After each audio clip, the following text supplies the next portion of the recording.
ఇది తిరుపతిలోని గోవిందరాజస్వామి ఆలయం. గోవిందరాజస్వామి ఆ వెంకటేశ్వరుడి సోదరుడు. ఈ ఆలయంలో స్వామి పడుకుని మనకు దర్శనమిస్తారు.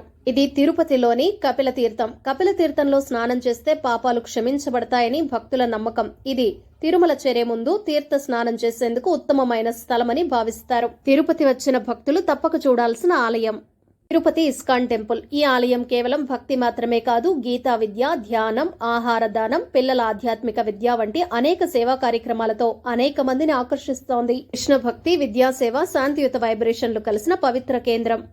శ్రీనివాస మంగాపురం బ్రహ్మచారి రూపంలో శ్రీనివాసుడు నివసించిన స్థలం. అగస్తీశ్వరాలయం. శ్రీనివాసుడు 6 నెలలు తపస్సు చేసిన చోటు ఇది.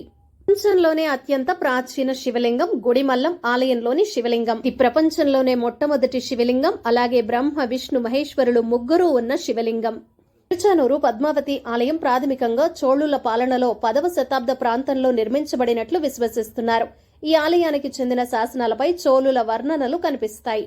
డే 3 జర్నీలో గుడిమల్లంలో మా దర్శనం అయితే కంప్లీట్ అయింది. లోపల కెమెరా అలవ్ లేదండి, కాబట్టి షూట్ చేయడానికైతే వీలు పడలేదు. లక్కీగా మన ఛానల్ కోసం ఒక సార్ మనకి ఇంటర్వ్యూ అయితే ఇచ్చారనమాట. గుడిమల్లం టెంపుల్లోని ఆ శివాలయం గురించి చరిత్ర అయితే మనకు చెప్పడం జరిగింది. నా పేరు జనార్దన్. నేను ఇక్కడే పనిచేస్తాను. 10 ఏళ్ళు పనిచేస్తాను.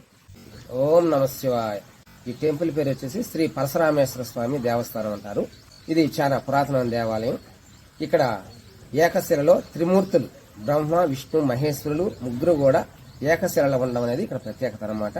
నీ యొక్క మాతృహత్యా దోషం పోవాలంటే ఎక్కడైతే ఈశ్వరుడు మానవుని పురుషలింగాకారంలో ఉంటాడో ఆయన మాత్రమే పూజించి సేవిస్తే గానీ ఆ దోషం పరిహారం కాదని చెప్పగా అలాంటి స్వామి కోసం అన్వేషిస్తా వచ్చి ఈ దండకార్యంలో తెలుసుకుంటాడనమాట. ఇరువురు జన్మరహస్యాలు తెలియజేసి శాప విముక్తిని చేసి ఆయనకి ఐక్యం చేసుకుని ఇక నుంచి నాతో సమంగా మీకు అన్ని పూజలు పునస్కారాలు జరుగుతున్న మాట ఇచ్చి కలుపుకోవడం జరుగుతుంది. అట్లా సృష్టి, స్థితి, లయకారకులు ఒకటి అవుతారు. ఇక్కడ కింద ఉన్నటువంటి ఆయన యక్షుల బ్రహ్మ, ఈయన శాపగ్రస్తుడు. ఆయన బుధస్కంధాలపైన పాదాలు మోపి తొక్కి పెట్టుకుని నిలబడుకున్న ఆయన పరశురాముని అవతారం మహావిష్ణువు అనమాట. అంటే దశావతారంలో ఒకరు. ఆ పైన మానవుని పురుషలింగాకారణ శివుడు. స్వామి పాదాలను అభిషేకం చేయడం అనేది 60 సంవత్సరాలకు ఒకసారి జరుగుతుంది. చేపల సింబల్స్ 2 కనిపిస్తున్నాయి పై భాగంలో. కుబేర స్థానం నాకు లెఫ్ట్ సైడ్ కనిపిస్తుంది. ఈ యొక్క దేవాలయం archaeological survey of India central government యొక్క అధీనంలో ఉందన్నమాట. ఈ ఇంటర్వ్యూ తర్వాత రెండవసారి స్వామివారిని దర్శనం చేసుకుని ఆటోలో మా ప్రయాణం కొనసాగింది. నెక్స్ట్ మేము తిరుచానూరు పద్మావతి అమ్మవారి ఆలయానికైతే చేరుకున్నాం. పద్మావతి దేవి అమ్మవారి ఆలయం వెనుక ఉన్న రహస్యం గురించి ఇప్పుడు తెలుసుకుందాం. ఇక్కడ అమ్మవారు తామర పుష్పంపై జన్మించారని పురాణాలు చెప్తున్నాయి. అందుకే అమ్మవారికి పద్మావతి అనే పేరు వచ్చిందట. మీరు ఈ ఆలయంలో అమ్మవారిని దర్శిస్తే అది శ్రీ వెంకటేశ్వరుని ఆశీర్వాదానికి ద్వారమని చెబుతారు. తిరుమల శ్రీవారితో పద్మావతి అమ్మవారి వివాహం తిరుచానూరు లో జరిగింది. శ్రీ లక్ష్మీదేవి యొక్క భూలోక అవతారం పద్మావతి అమ్మవారు స్వయంగా శ్రీ మహాలక్ష్మీదేవిగా భూలోకంలో అవతారంగా పరిగణించబడుతోంది. తిరుమల శ్రీవారి దర్శనానికి ముందు పద్మావతి అమ్మవారిని దర్శిస్తే పూర్ణ ఫలితం లభిస్తుందని భక్తుల నమ్మకం. తిరు అంటే పవిత్రమైనది, చానూర్ అంటే పురాణంలో పద్మావతి అమ్మవారి జన్మస్థలంగా చెప్పబడిన ప్రదేశం. చారిత్రక ఆధారాల ప్రకారం తిరుచానూరు పద్మావతి ఆలయం ప్రాథమికంగా చోళుల పాలనలో 10వ శతాబ్ద ప్రాంతంలో నిర్మించినట్లు విశ్వసిస్తున్నారు.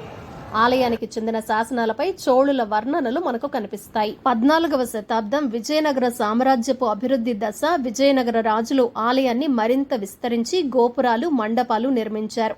శ్రీకృష్ణదేవరాయల కాలంలో అమ్మవారి ఉత్సవాలు ఘనంగా నిర్వహించబడ్డాయి. తిరుచానూరులో పద్మావతి అమ్మవారి దర్శనం కంప్లీట్ అయింది. నెక్స్ట్ ఇప్పుడు రూమ్ కి చేరుకుంటున్నాము. ఇది కంటిన్యూస్లీ 3rd డే జర్నీ అండి. 3rd డేలో 7th టెంపుల్ అన్నమాట. ఇది నన్ను చూసారా ఎలా ఉన్నాను కదా, అలసిపోయాను అనమాట. అలా అయిపోయింది పరిస్థితి.